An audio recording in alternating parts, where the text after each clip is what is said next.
ball there for a moment.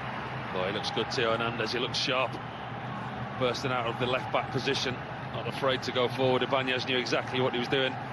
Hernandez was not only away from him, but he was away from the majority of the Al-Ahli defensive line.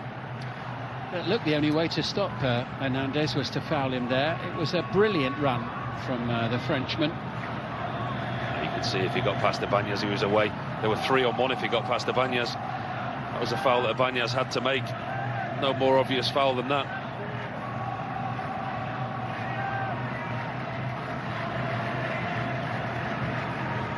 So yellow card for the Brazilian. Easiest decision of the match so far for the referee, I think.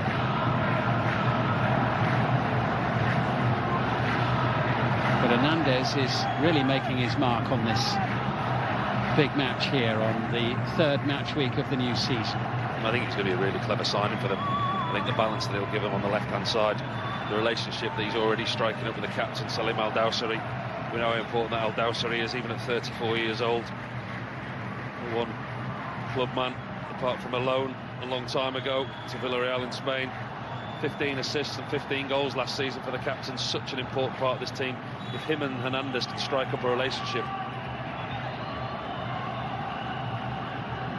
What can Al-Hilal create here? Savic looks to make his run, and Al-Ahli have been caught out again at the back here. How on earth is that not 3-0, Darwin Núñez? What an incredible set play. Really well worked set play straight off the training ground. And how Al-Hilal are not 3 up, I don't know. It looked to me like Housawi went around the back of the goalkeeper and has made a last-ditch block. How that's come off the crossbar from that range, I will never know. Worth another look, hopefully, when we get an opportunity, when there's a break in the play. But that was an extraordinary moment. 2 big chances for a 3rd goal for Al-Hilal in this first half. Remember, just a few minutes ago, one from Malcolm as well, which brought a save from Edouard Mendy. Not so much joy or promise at the other end of the field so far as Mahrez swings his foot and sends it in, and Milinkovic-Savic tries to clear, and Nasser Al-Dawsari sends it forward. It's collected by Darwin Núñez, who looks for the run on the near side of Ruben Neves, and Mendy is fully committed there, and he rather had to make sure that he got a challenge in on Ruben Neves, considering where he was on the field. Well, he got that decision all wrong for me, Edouard Mendy. Once he'd gone that far, he had to stick with it, and he got away with it. This is the free kick again, a superbly well-worked free kick. Hernandez it is, plays the ball through the back line. Salim Al-Dawsari, square ball to Darwin Núñez, and it looks for all the world it's going in. Deflects off Ibanez. He doesn't get a connection, does he? Darwin Núñez doesn't get the connection that he wants. They should be 3-0 up. And they're very much on the front foot here. How has Darwin Núñez missed that? 2 or 3 yards out, just didn't get any type of connection, did he? Neves will try to put something else on a plate for one of his teammates here.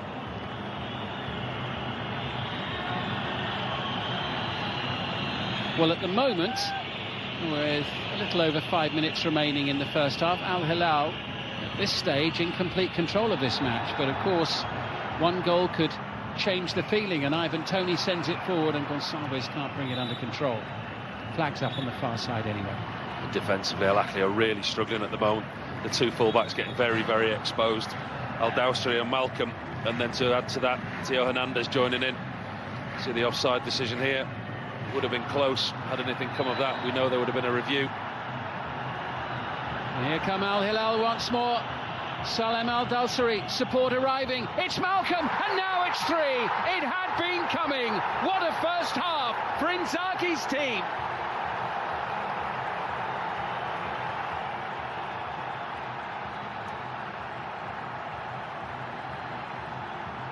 Malcolm at the double. It's all going wrong for Al-Ahli. A nightmare of a first half. It's 3. It could so easily be 5.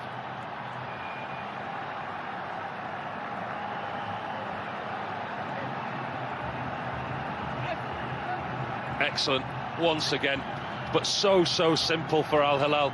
You look how easy it is. Look at the marking. Oh, Ali Majrashi nowhere to be seen.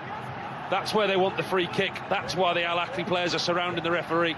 But from run down, Salim Al-Dawsari coasts into the box, nobody anywhere near him. Malcolm times his run to perfection, nobody in a green shirt, again, anywhere near him. And you don't give a player of Malcolm's quality that time and space on his left foot. Guides it into the bottom left-hand corner for his second goal of the night. It's so simple for those in blue and white.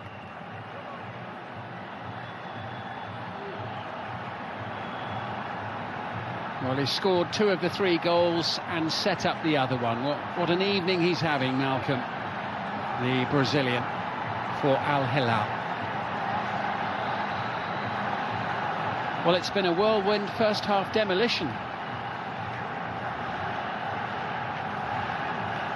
It's been an excellent performance. They are still checking to see if there was a foul on Ali Madrashi in the build-up to that goal. Because when the free kick was taken, the right-back was on the floor on the halfway line. Still is receiving treatment. With a player down when the free kick was taken, that's why the arguments continue to rage down on the pitch. Defensively so exposed, though, Al-Ahli. All the defensive stability that we've had from them in the last few games.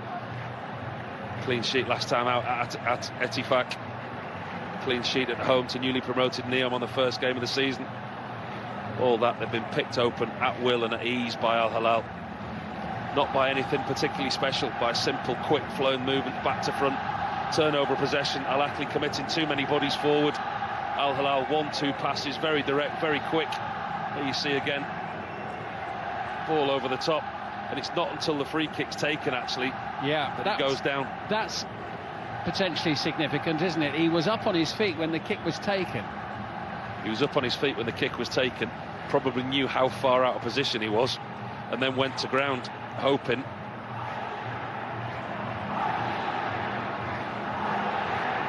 A couple of minutes remaining of the opening 45. We've had a couple of stoppages, so we'll have a reasonable chunk of additional time at the end of this first half. And what a first half it's been for Al-Hilal. Yeah, the Al-Ahli players in little groups, bundles around the pitch, talking to each other. We see there Enzo Mayo, Ivan Toney, Demiral and Ibanez. Well, they won't have seen this coming, will they, Paul? They were unbeaten in 6 matches across all competitions going into this one. But defensively, they've been so poor. They've committed far too many bodies forward. Sawi, Ali Mazrashi caught out of position too many times. Demiral and Ibanez not getting close enough. No protection from Al-Jawani and Kessie. And the way that Al-Hilal have broke, you can see their tactics, and you see the way that they sit. And as I said, with Neves dropping deep, and the pace that they've now got of Hernandez on that third man running and the ball over the top. It's been a real good tactical performance from the visitors. Well, it's the 89th meeting between these two over the years, and the average number of goals in the matches between the pair of them is 3.1. We've hit the 3 mark already here in this first half, so it's living up to the billing. So there's more to come. So that's over 270 goals scored in these games. So I don't think we're finished tonight. Yeah, absolutely, you're quite right.